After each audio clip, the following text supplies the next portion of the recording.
The king of reality TV just gave us one of his best episodes yet. We will break down the DACA meeting scene by scene, line by line, Democrat humiliation by Democrat humiliation. Then Allie Stuckey, Bradley Devlin, and Jacob Airey join the panel of deplorables to discuss Trump's path to firing half of the EPA staff by the end of his first term, absurd judicial overreach, and Warren Buffett's warning on Bitcoin. I'm Michael Knowles, and this is The Michael Knowles Show.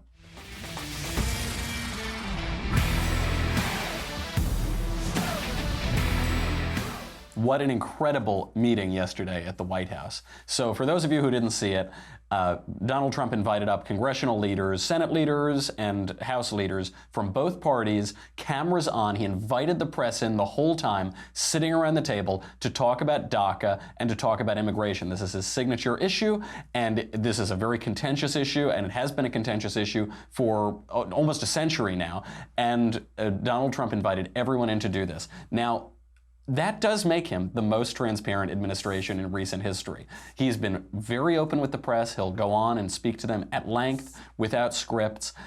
He's transparent in part because there, excuse me, because there have been so many leaks also coming from the White House. But contrary to what people predicted, that he would be an autocrat, that he would be tyrannical, he hasn't been. He's been very open, and of course he is. We always should have predicted this. He pioneered reality television. He pioneered a genre where people invite cameramen into their homes, into their most private moments, into their bedrooms, and let them film him all the time. Of course he's going to be transparent. He couldn't be anything but transparent because that is his strength. Playing to his strength, inviting cameras into his private life is something he's been doing since the 1980s. So of course he's going to bring it into his White House and into his presidency.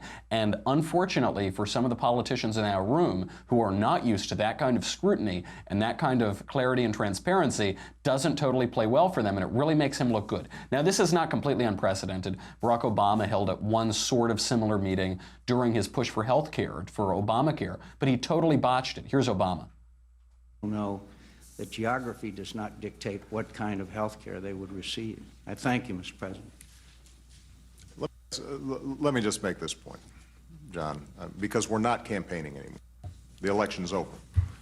I'm reminded of that every day. Well, yeah. A total botch. I mean, absolutely awful. That's probably why he didn't make it a regular feature of his presidency and why he presided over one of the least transparent administrations in American history. So he's there. He can't help but be this crass, mean politician because all Barack Obama knows from his entire life is politics. All he ever did was write about himself and why he should be elected president before he actually was elected to Illinois State Senate and then the Senate for 5 seconds and then the presidency. So he has to get those barbs. All he knows is that little political attack. Donald Trump knows much more than that. He knows how to entertain, and he has been a businessman for his entire adult life. So it just allows him to interact with people and to interact with the cameras much better. Here is Trump. Here's how he opens. Well, thank you very much, everyone, for being here. I'm thrilled to be with a distinguished group of Republican and Democratic lawmakers from both the House and the Senate. We have something in common. We'd like to see this get done, and you know what this means. We're here today to advance bipartisan immigration reform that serves the needs of the American families, workers, and taxpayers. It's DACA. We've been talking about DACA for a long time. I've been hearing about it for years, long before I decided to go into this particular line of work.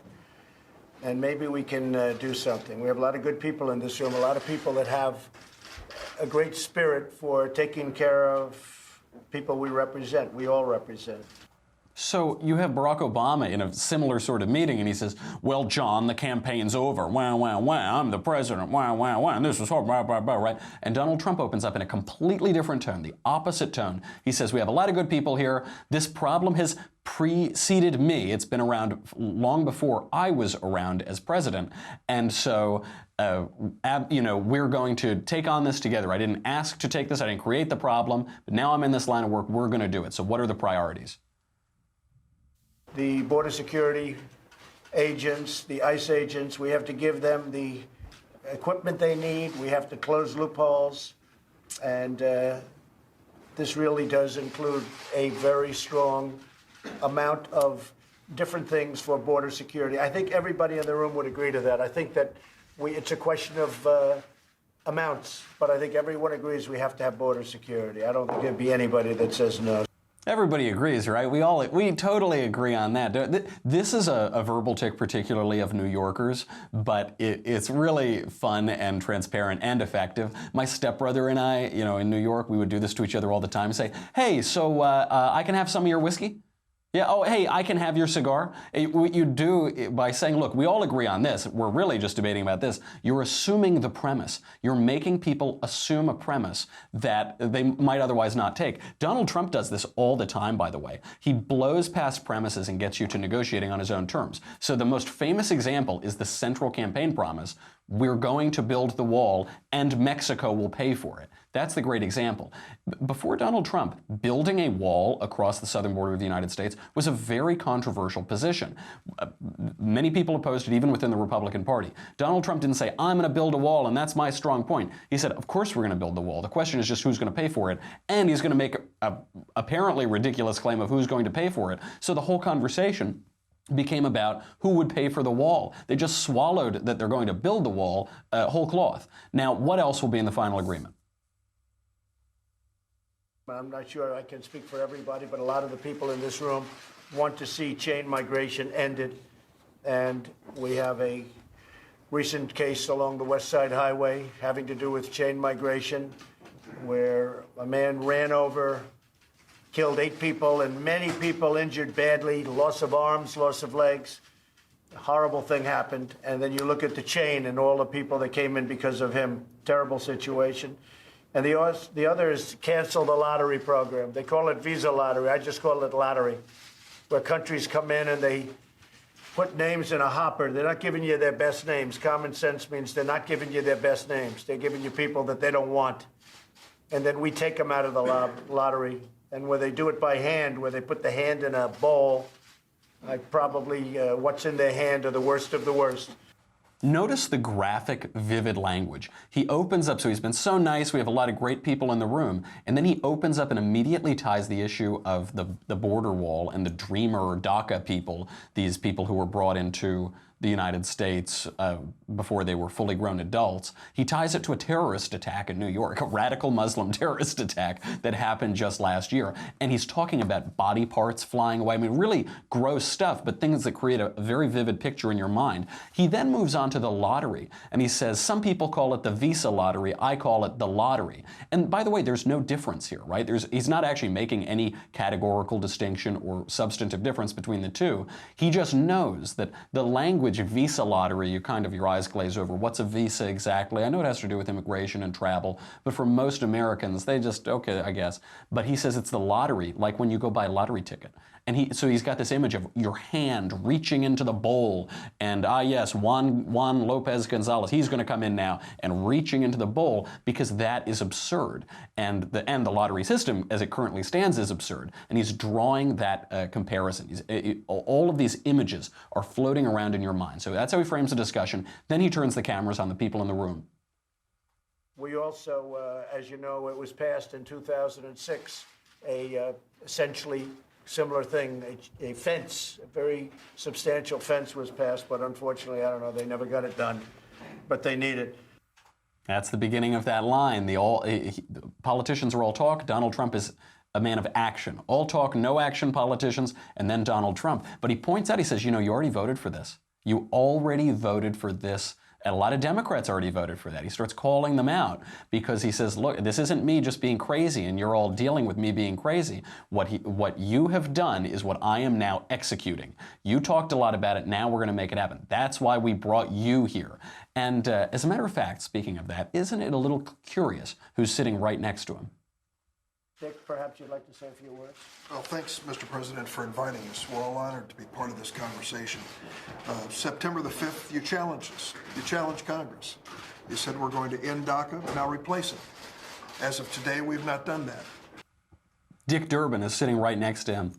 He's the assistant Democrat leader, the second highest ranking Democrat in the Senate. It's not Chuck Schumer, by the way. It's not the leader. It's the assistant. It's a guy, Trump is reigning supreme here, but to his right, he's got the second highest ranking Democrat in the Senate. And by the way, on his other side is Steny Hoyer, another Democrat, the Democrat minority whip, one of the highest ranking Democrats in Congress. But it isn't Chuck and Nancy. It's not Nancy Pelosi. They lost their chance. These are guys that we can make a deal with. And listen to how respectful they are to him. It isn't the resistance. We're expecting, yeah, show him, shove it right in his eye, shove a fork in his eye, the resistance. And then he says, oh, thank you for inviting us here. We didn't expect this. Maybe the government is being run differently than the mainstream media are telling us. Democrats can't back away here. They can't back away. They're framed exactly on either side of him. They are part of this. And what they get out of it is that they look like they have a seat at the table. They get some credibility. They're not just screaming little children. Donald Trump is showing them some respect, and they're going to have to show him some respect in return if they don't want to get booted out of the room like Chuck and Nancy. So let's turn to the other side and talk to Steny Hoyer. In my view, we can pass the protection in the, what I understand your position is, procedurally it was not done correctly. You then, as Dick has said, challenged us, pass it correctly.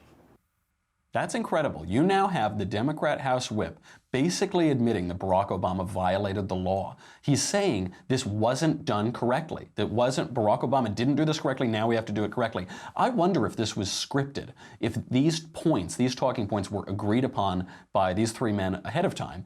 Clearly some terms were agreed upon for these opening remarks. That in itself is a significant deal, saying we'll give you this public showing if you give us this public showing. It's not like they went in there and ad-libbed it. They had all of this scripted out. The question is, what did they each know about where it was going to go? You'll see at some points in the conversation gets sidetracked. This meeting goes off the rails a little bit. They pull it back in, but a lot of it is pre-scripted. So Trump, in his typically subtle way, didn't want anybody to miss the point that the Democrat to his left just made.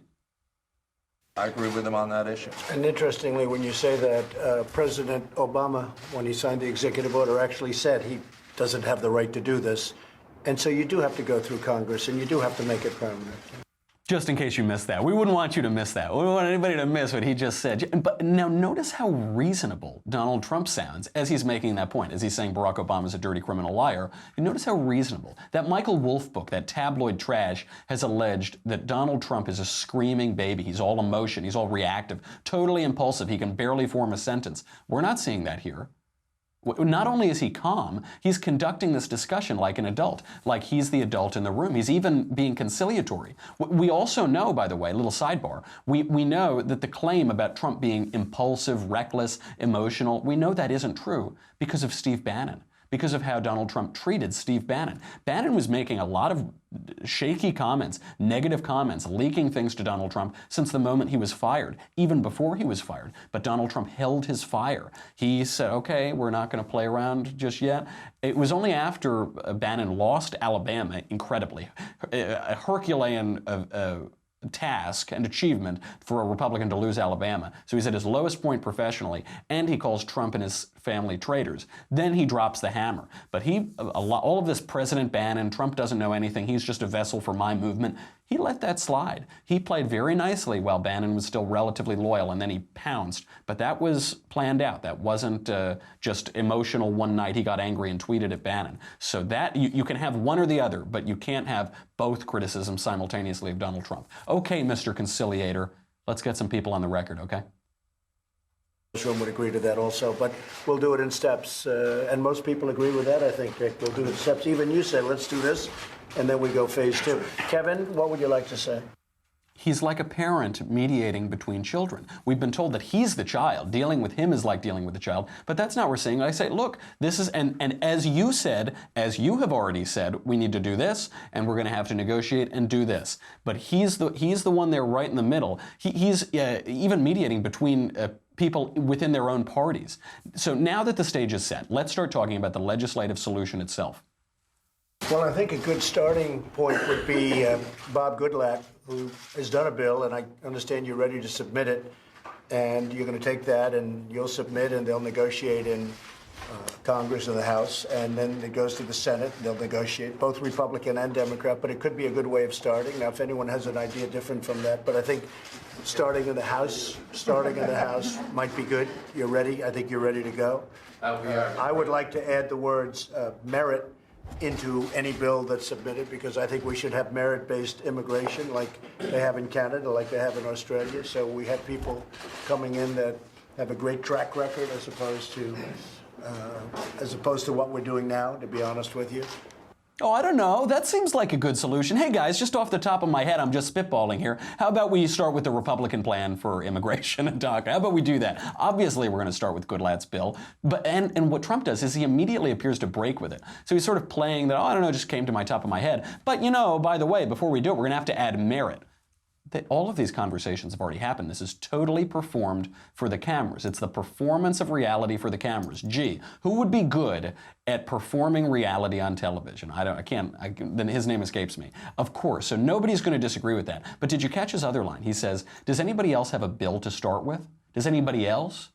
Does anybody else have another idea? The cameras are on. Here's your chance. You're always complaining. You're always saying that we're not listening to you and you're being shut out. What's your plan? Do you have any plans? And the Democrats are dead silent. And throughout the meeting, Trump does this. Hey, Johnny, Sally, do you want to add something? Do you want to speak? You know, because when you go on CNN later, you're going to say that we shut you up. So here's your chance. Speak up if you have anything. Absolutely not. It's easy to shriek resist and resist on CNN, but now it's much harder. Now it is much more difficult when the cameras are on you and you actually have to legislate. So now we get to precisely what Donald Trump wants the public to take away from this meeting. He gets things done. He is not an all-talk, no-action politician. He does things. Take it away. Thank you. Very well said. You know, one of the reasons I'm here, Chuck, so importantly, is exactly that. I mean, normally you wouldn't have a president coming to this meeting. Normally, frankly, you'd have Democrats, Republicans, and maybe nothing would get done. You know, our system lends itself to not getting things done. And I hear so much about earmarks, the old earmark system, how there was a great friendliness when you had earmarks. But of course, they had other problems with earmarks. But maybe all of you should start thinking about going back to a form of earmarks, because this system, no,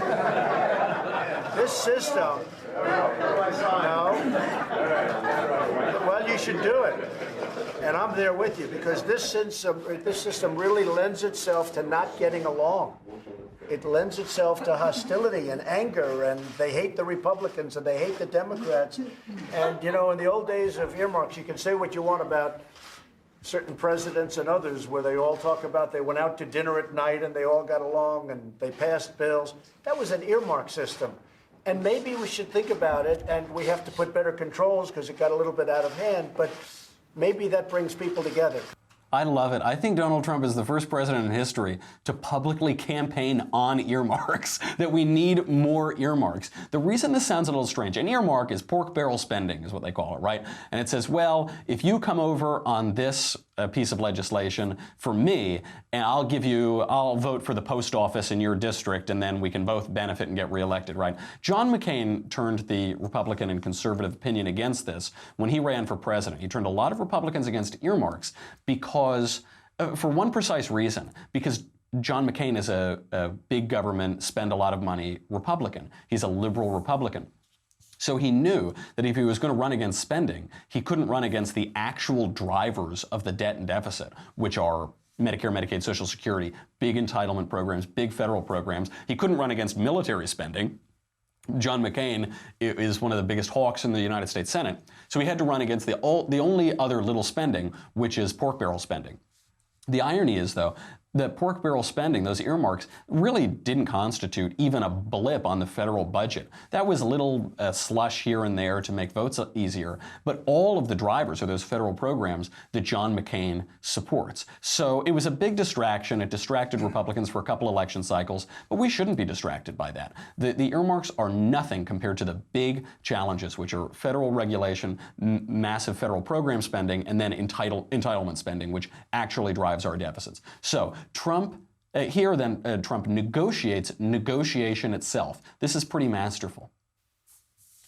There are some things that you're proposing that are going to be very controversial and will be an impediment to agreement. But you're going to negotiate those things. You're going to sit down. You're going to say, "Listen, we can't agree here. We'll give you half of that. You're going to negotiate Mr. those President, things." comprehensive means comprehensive. No, we're not talking about comprehensive. Now we're talking about. No, we are talking about comprehensive. If you want to go there, it's okay because you're not that far away. Mr. President, many of the things that are mentioned ought to be a part of the negotiations regarding comprehensive immigration Then, reform. if you want to take it a step further, you may. I'm going to have to rely on you. I Dick. think we should You sit at may complicate it, and you may delay DACA somewhat.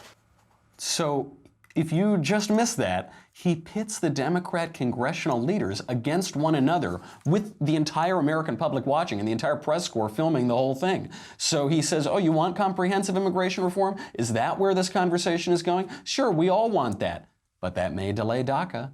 You know that thing that we're all here talking about that you insisted we talk about? Well, we may delay DACA. And there's that threat. And it's not a fire and fury threat. It's legitimately a subtle threat. So you have then on the other side, the Democrat Dick Durbin says, no, we're not talking about comprehensive. We're talking about DACA. Shut up, Steny. We stay focused. And it's great because it makes them look like they're squabbling. They don't have their act together. They don't have their agenda together. Trump splits them. And so he's putting a wedge between them. Great job. This is one of the biggest wins for the Republicans in the meeting. It gave Democrats the opportunity to humiliate themselves. Here is Democrat Henry Cuellar. If you look at the latest DEA, if you're worried about drugs, look at the latest DEA report. More drugs come through the ports of entry than in between ports. But we're not even talking about ports of entry, number one. Our building. But no, I'm just saying ports, let's finish this. And some of us have been working this longer than some other folks. Number one, if you look at the 11 or 12 million undocumented aliens, which is the second phase, 40% of them came through visa overstay. So you can put the most beautiful wall out there. It's not going to stop them there because they'll either come by plane, boat, or vehicle itself. That's in our bill too. Yeah, and I know. So the other thing that we got to look at, the wall itself, Mr. President, if you talk to your Border Patrol chief or the former Border Patrol chiefs, I've asked them, how much time does the wall buy you? They'll say a couple minutes or a few seconds. And this is our own Border Patrol chiefs that have said that. Not mine. But Not the ones I spoke to. well, Not the ones I spoke to. They say without the wall. all right.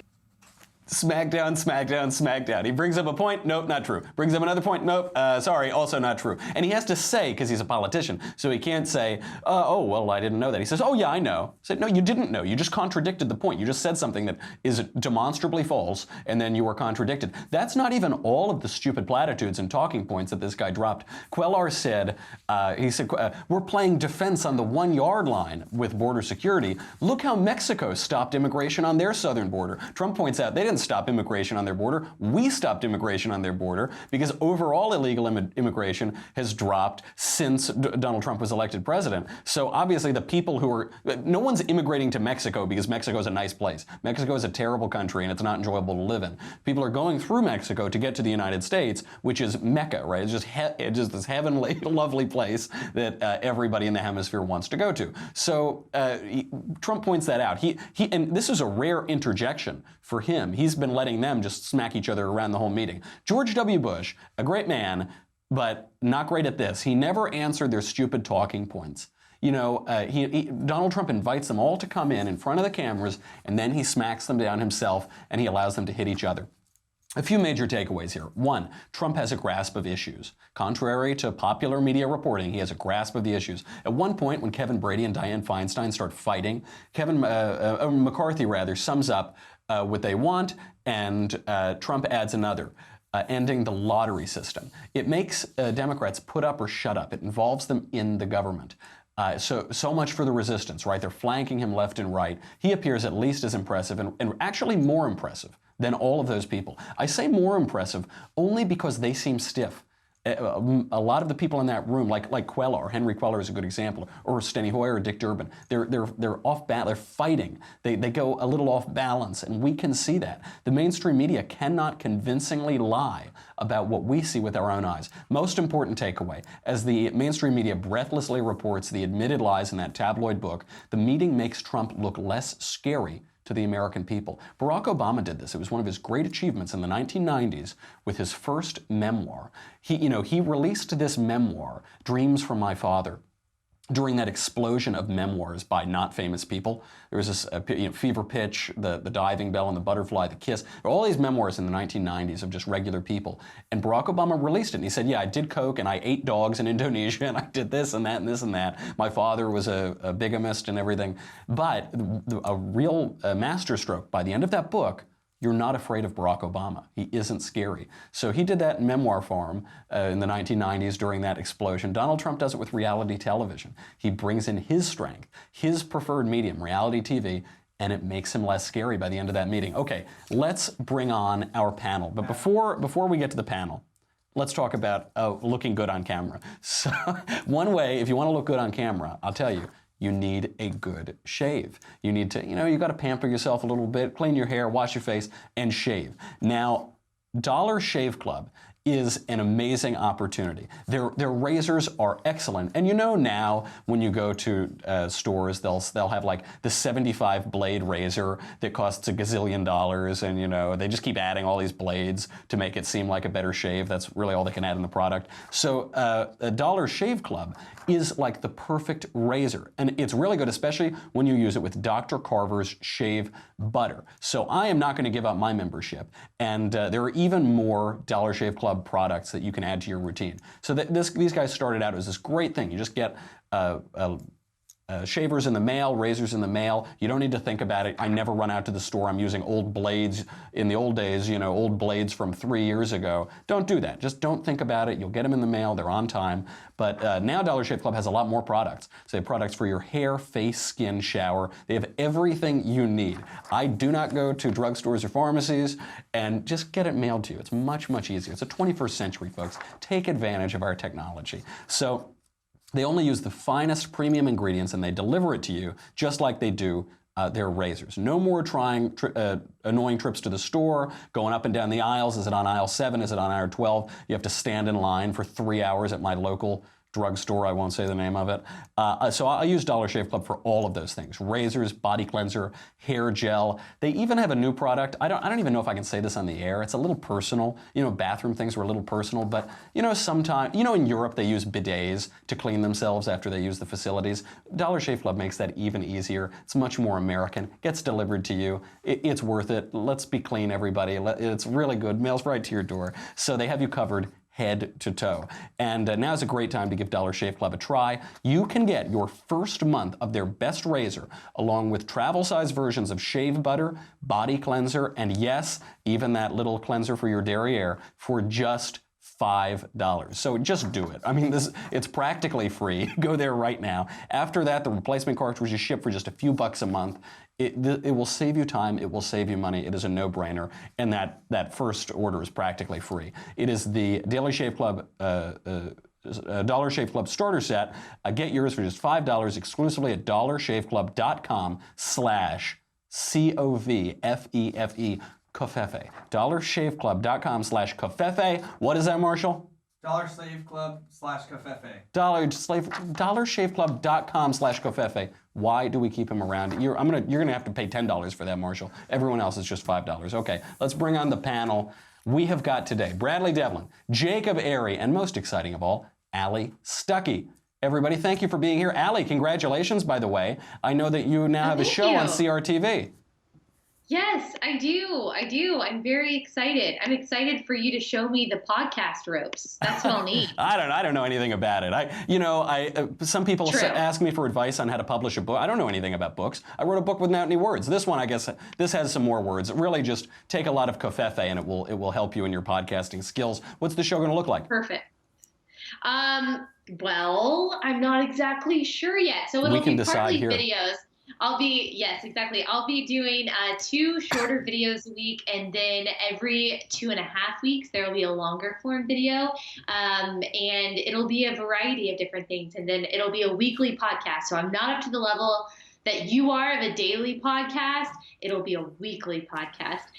Spreading fake news, not everyone can do it, but it's God's work. Some of us are called to spread the Covfefe.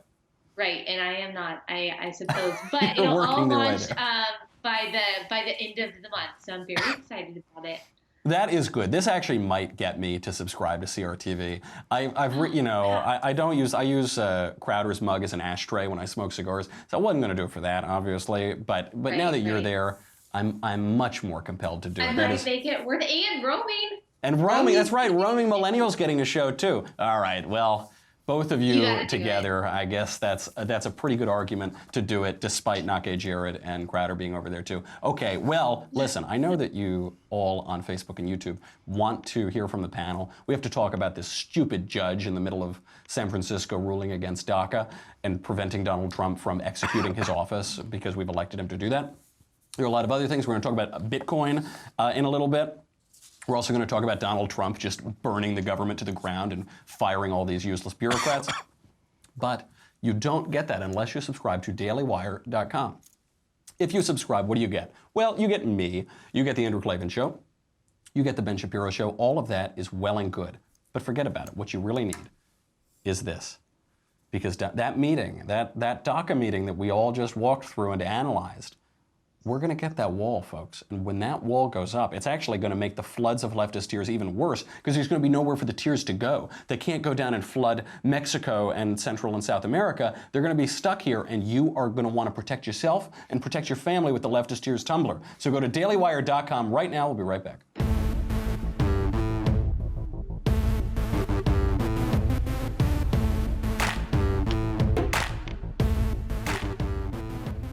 Okay, so the San Francisco district judge, William Alsup, a Clinton appointee, has temporarily blocked President Trump from phasing out DACA. Bradley, what is this about? What is the judicial argument for blocking the end of a totally unconstitutional immigration power grab?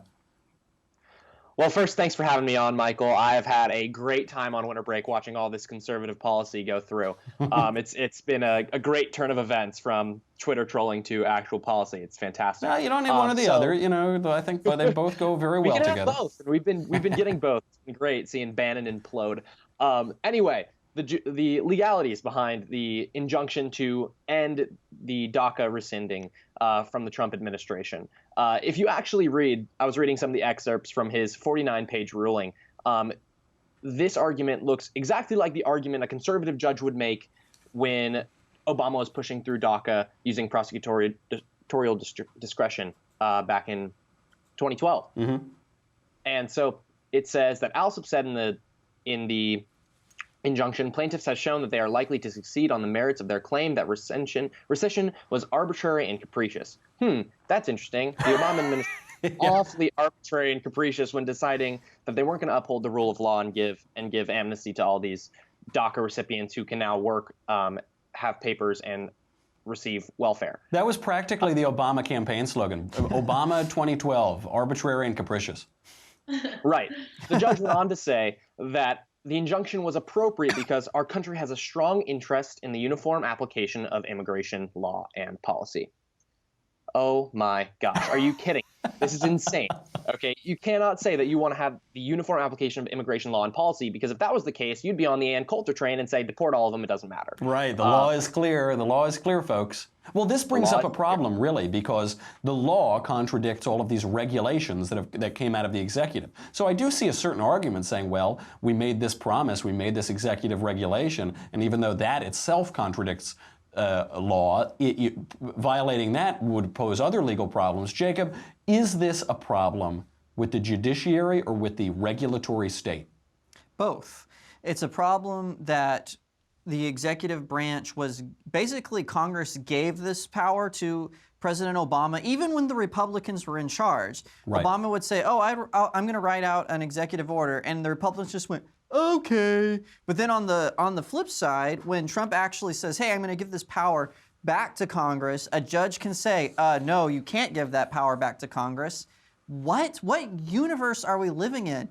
I don't think that the San Francisco federal judge even has the authority to do this. So if I was President Trump, of course, this is probably very unwise advice, but I'd be like, okay, you made this ruling, now you have to enforce it. Mm-hmm. Because it's completely an illegal, ruling. He has no basis for this, and it makes no sense as far as the Constitution goes. And it'll be overturned. Yeah, I'm not absolutely. worried about it. He's making some stupid point. And this is what gets to it. Allie, lest we become all talk and no action, to quote a great man, how do we combat this sort of absurd judicial overreach?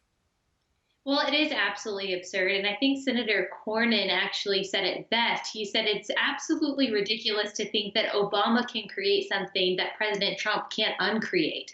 That's just not how it works. And what I think is interesting about this as well is that this judge, and I think previous judges, but this judge I know is using Trump's recent tweets to try to psychoanalyze his motive behind rescinding this.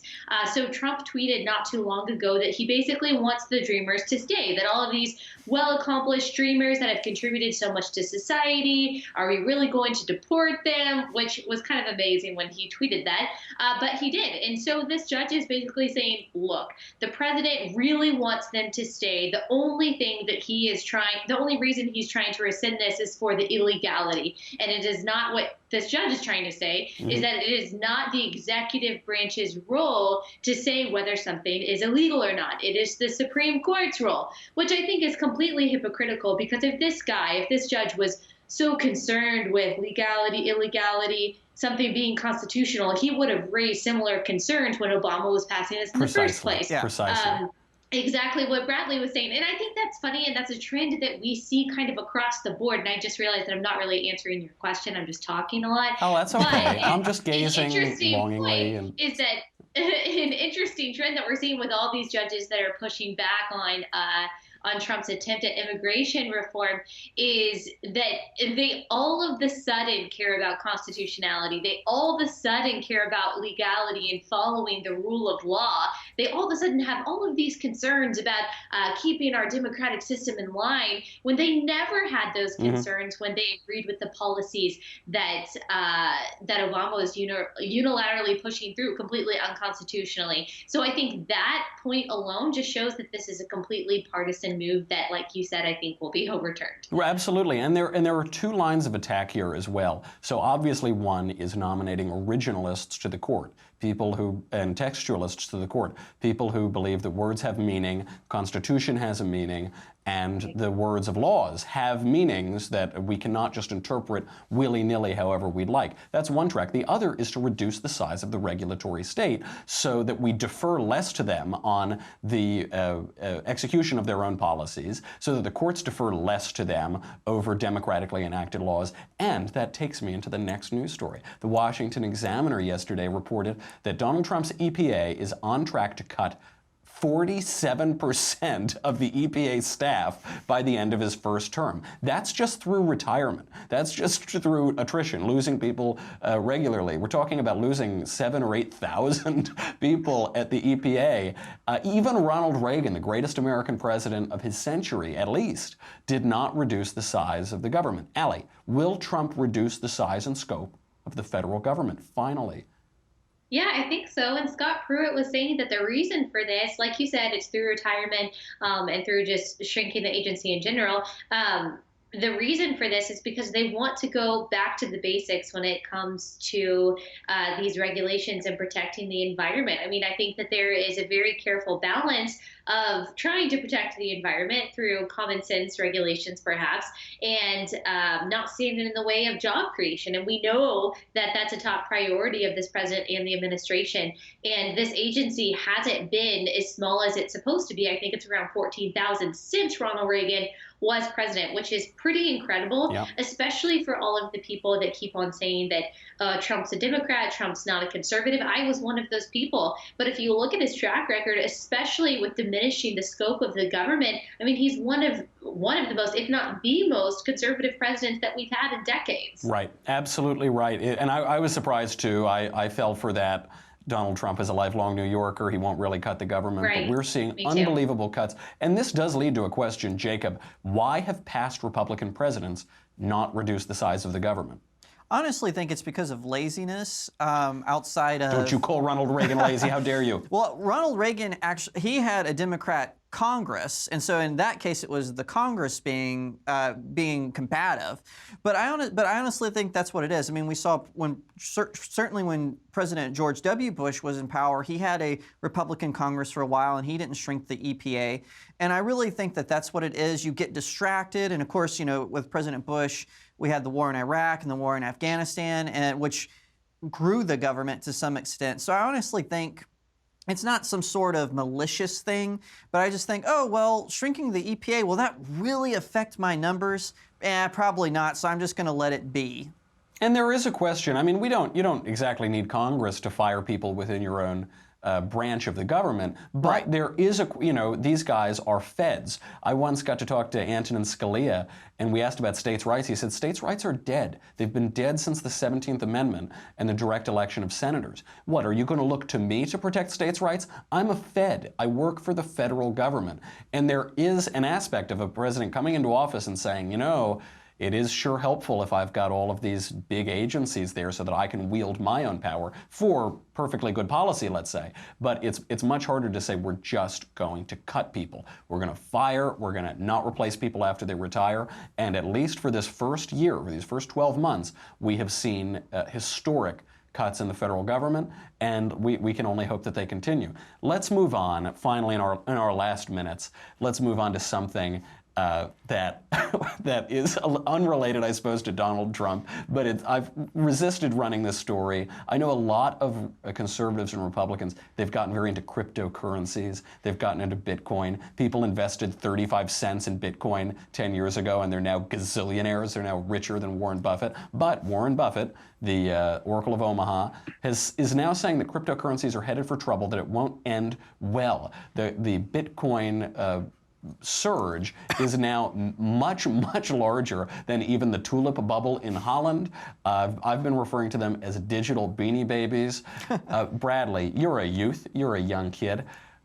Are people of your generation, people at college campuses, young conservatives, are they investing in cryptocurrencies, and are they afraid of losing all of their money? They're obsessed. I mean, my friend just became a miner the other day. My buddy is the chairman of the blockchain at Berkeley Club, and we've been talking for a long time about Bitcoin, because I'm really struggling to understand it, because when we're learning about money in classic economics classes, there's two types of money. There's fiat money, which its value is determined by government institutions that back it, and then there's commodity money, which means that money or exchange piece holds intrinsic value and can be used and therefore is worth something. Mm-hmm. Bitcoin is none of those things. It's neither fiat nor commodity money. The only thing that this thing applies to in classical economics is a supply and demand graph. It derives its value from people being willing to supply it and people demanding it. Mm-hmm. And so that's seriously problematic when we're talking about money, because Bitcoin rapidly appreciates when there's a good article about it, when consumer demand goes up, but then drastically drops when they can't maintain that hype. And when you can't maintain that hype, that money's not going through a money multiplier system. We're not going to have cryptocurrency-based societies in the future. It's foolish to think otherwise. Of course, it isn't a currency. It doesn't meet any criteria of currencies, and it also isn't even an asset. It is just speculation. And look, I like going to casinos as much as the next guy, so if you've made money gambling, good on you. But it isn't, one kind of wacky conservative investment I made is I bought a bunch of rhodium, which is a precious metal. I have a bar of rhodium. And I made 100% return last year, so I've only been referring to that as coin, this newfangled thing where you get a physical asset that you can invest in. Allie, are cryptocurrencies, are they just a fad and they're going to go bust? I hope so, because that means that I don't actually have to understand it. I think that Bradley did a very good job of explaining why this is so confusing to me. I mean, God just did not create my brain to understand cryptocurrency. Therefore, I want nothing to do with it. And if Warren Buffett says that it's a fad that I don't need to pay attention to, that means that I'm in good company. Maybe I do understand it a lot more than other people do, and that's why I don't want to spend any time thinking about it. Yeah, you're in good company. Yeah, not only did he say that he wants nothing to do with it, he himself said, I don't understand this thing. When Warren Buffett says, I don't understand this thing, so I'm not going to short it. It's because we're stable. Only stable geniuses don't understand cryptocurrency. I guarantee you our president doesn't either. We're going to find out Donald Trump has just stores and stores, hard drives and servers full of Bitcoin. That stable genius. All right, panel, that's all our time. Thank you for being here. Excellent to have all of you today. That's our entire show. Make sure to tune into Another Kingdom, by the way. So Another Kingdom is back after the Christmas break. And Hollywood, I don't want to tell tales out of school. Andrew Klavan talked about this on his show the other day. Hollywood, which saw the immense popularity of this podcast, the narrative podcast I'm doing with Andrew Klavan, they saw it. It's got, I think, 1,600 five-star reviews now. It's got a lot of downloads, very, very popular, always charting on iTunes. They called us in to pitch this for television. And then I think they Googled Andrew Klavan.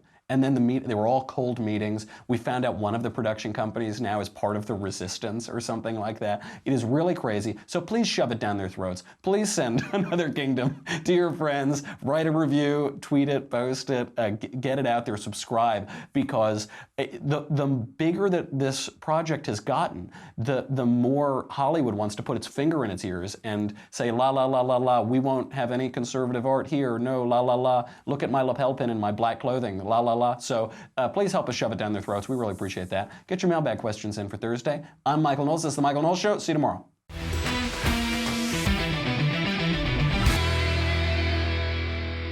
The Michael Knowles Show is produced by Marshall Benson, executive producer Jeremy Boring, senior producer Jonathan Hay, supervising producer Mathis Glover. Our technical producer is Austin Stevens, edited by Alex Zingaro. Audio is mixed by Mike Coromina. Hair and makeup is by Jesua Overa. The Michael Knowles Show is a Daily Wire Forward Publishing production. Copyright Forward Publishing 2018.